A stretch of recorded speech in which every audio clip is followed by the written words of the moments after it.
Wait, never ka pang nagkaroon ng relationship after ako? Hmm. 4 na taon na simula nung nag-break tayo. Never kang nag-reach out sa akin. Tapos ngayon, baka may chance tayong dalawa. Kaltukan kaya kita.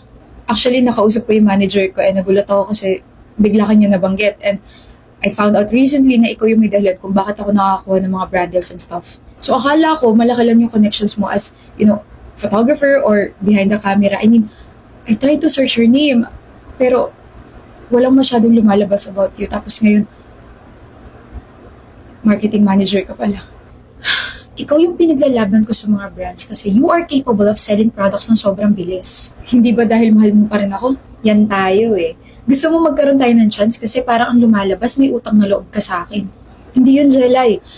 I genuinely missed you. Ginagawa ko lang yung trabaho, Ivan. Okay?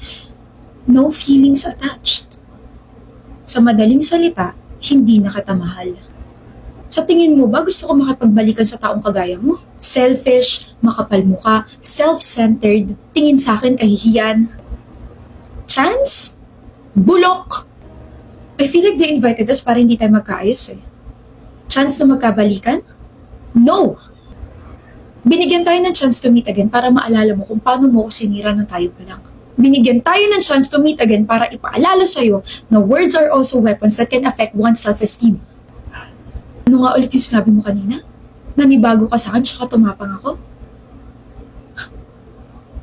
Ivan, I had to change myself kasi sa'yo pa nga lang halos madurog na ako eh. Paano pa kaya kapag iba na yung gumawa, di ba?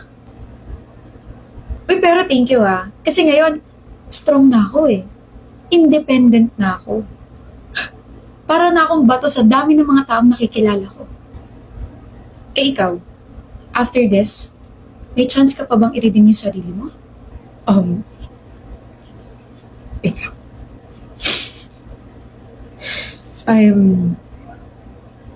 I'm truly sorry, Jelay.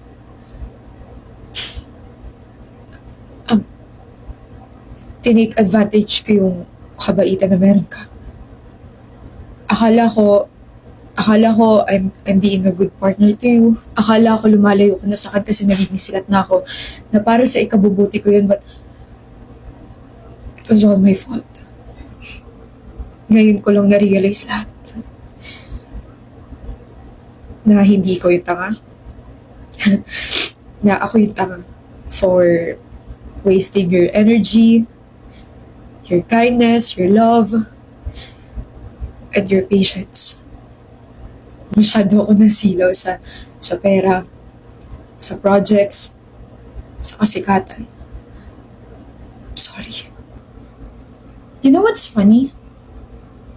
During our relationship, never ka nag-sorry. Ngayon lang.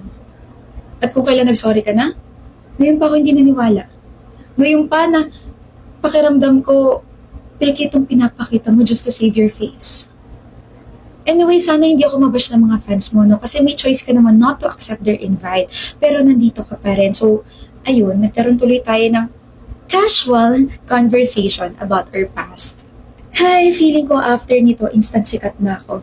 Okay na po to, wala na po kayo mapipigang emosyon sa akin. Jalay, wait. What? Here. Calling card? He's a veteran photographer and naghahanap siya ng mga aspiring photographers. Call him. Nasa sa'yo na kung ipaperso mo pa rin yung dream mo as a photographer, pero it's not yet too late, Jelay.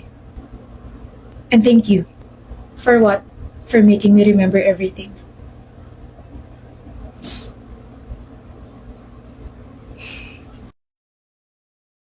Ano ba?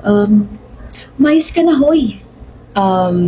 Hindi, joke lang. Kahit naman naging maalat yung conversation namin kanina, I will still wish him some success and sana tratuhin mo na ng maayos yung future partner mo.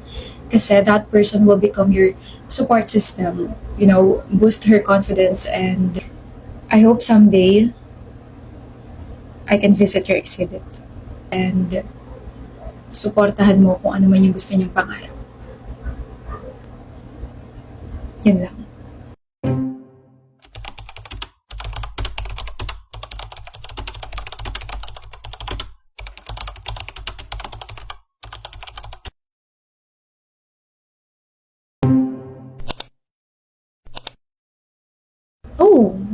Hindi, baka mabash ako. Huwag niyo ako i-bash siya. Kasi nagsasabi lang naman ako ng totoo.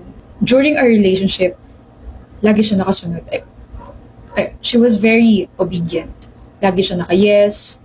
Sobrang bait, as in. If hindi ako nagbago, sasabihin ko, yes, he was a good partner. Pero kasi, I grew up and I realized all the things he did. Sobrang bossy nga, sobrang toxic, and, ayun, sobrang sakit magsalita.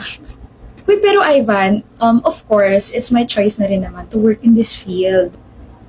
Jelay, I didn't know. Hindi ko alam na nasabi ko yun.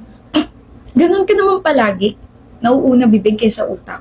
Magva-vlog ka ngayon? Oh, teaser lang muna. Sasama ba ako dyan? Ano ang bag mo? Katangahan mo? Huwag na, Jaylay. Congrats, B! Na-invite ka sa isang event. Grabe. Small creator pa lang ako pero hindi ko ina-expect na may invite rin ako. I'm so happy for you, Ivan. Sabi rito, pwede raw ako magdala ng +1. Talaga? Sige, ganito. Dadalhin ko na lang yung camera ko tapos ako na lang magpa-picture sa'yo doon. Pero ayaw kita mapahiya kaya hindi na kita sasama. Bakit? Wala ka namang maipagyayabang, Jelly. Creator ka ba? Hindi naman, di ba? Nag-aaral ka pa lang. Okay. Napanood ko yung interview mo, mahal. Congrats ha. Pero, hindi mo inamin na may girlfriend ka. Hindi mo sinabi na nag-exist ako sa buhay mo. I have to be careful. Minsan kapag umaamin na may partner, nawawala agad yung spotlight. Love, may 100,000 subscribers na ako. Most of my viewers pa naman mga babae. Sana maintindihan mo kung saan ako nagagaling, okay? Oo nga naman. Wait lang. CR lang ako.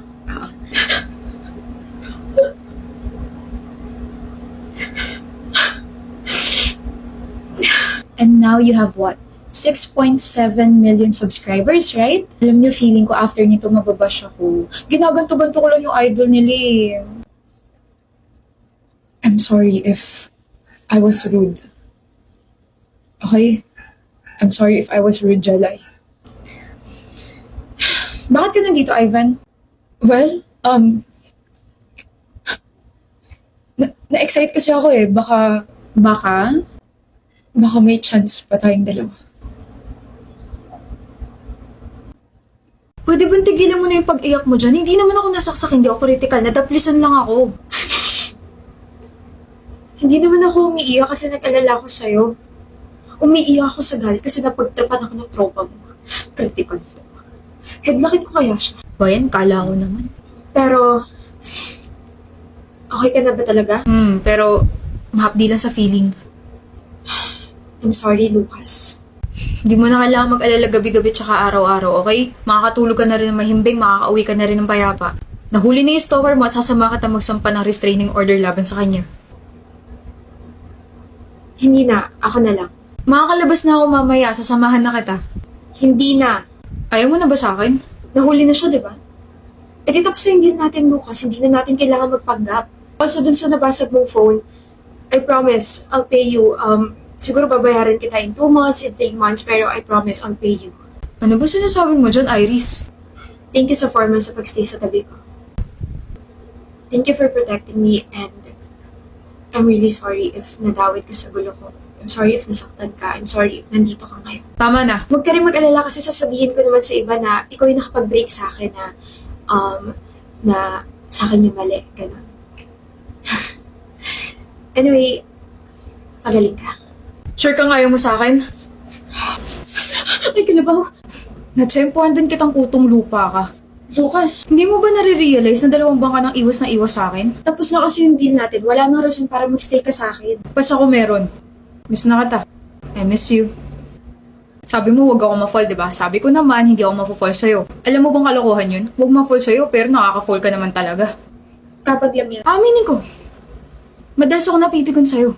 Nakakapikon kasi pinapaalis mo agad ako sa apartment mo. Nakakapikon kasi nakakalimutan mo yung fake mastery natin. Nakakapikon kasi ang tibay-tibay mo. Kung tutusin, dapat ikaw yung unang ma-fall sa akin kasi ikaw yung nagsabi na maging fake boyfriend mo ko. Ganun yung sa mga libro, diba? Pero napakamanhid mo eh. So gusto mo ako? Gustong mahalin. Nagsasabi nga ng totoo yung stalker ko. Ha? Nakausap ko siya last week tapos nagkwento rin siya kung paano mo siya nahuli. Hindi ko pa rin umaalis. Tigilan mo na si Riz. Bigay mo na lang sa akin si Iris. Gusto ko siya mapasakin. Pwes ako, gusto ko siyang mahalin. Yun yung difference nating dalawa. Saan ka pupunta? Doon sa lalaki. Kukutusan ko siya kasi inunahan niya ako mag-confess. Sus, hindi naman nakakabawas yun sa aura mo, Lucas Papaw. Tigilan mo nga ako sa nickname na yan. Ano gusto mo? Love, manligaw ka muna ako, hindi pa nga kita gusto eh. Hoy Iris, huwag kang sinungaling. Gusto mo na kaya ako? Narinig ko yung sinabi mo sa ospital. Huh? Sure kang ayaw mo sa akin?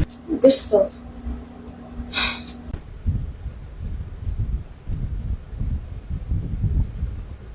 Well, sinabi ko lang na gusto, pero hindi ko sinabing gusto kita. Mas gusto rin kita. Awkward mo na. Manahimik ka nga. Ako lang to, Riz. Nahihiya pa rin kasi ako, okay? Yung ex-fake boyfriend ko, nanliligaw pa rin hanggang ngayon. Eh kasi nga, I fell for you. Ang corny mo, alam mo, I still can't believe na si Lucas na mayabang, mataray, masungit ay... Tumitiklop kay Iris Navarro, totoo naman. Pwede ka naman kiligin, I won't judge you. Ikaw kaya yung kinikilig, tignan mo yung ngiti mo. Malamang, ikaw yan eh. Nakakainis. Ka naman magpahalata na gusto mo rin ako, ano ba yan? Pinapahalata ko na kasi. Yun! Nga pala, yung mga atraso ko sa'yo, bayad na ako ron ha. Wait, nag-transfer ka ng pera? Sabi ko naman sa'yo, huwag mo na bayaran yung phone ko. Binabayaran na kita ng oo ko. Huh? Sinasagot na kita. Kulang yung bayad mo. Huh? Kulang ng kiss dito. Buisit ka talaga, luka-luka. Luka-luka sa'yo.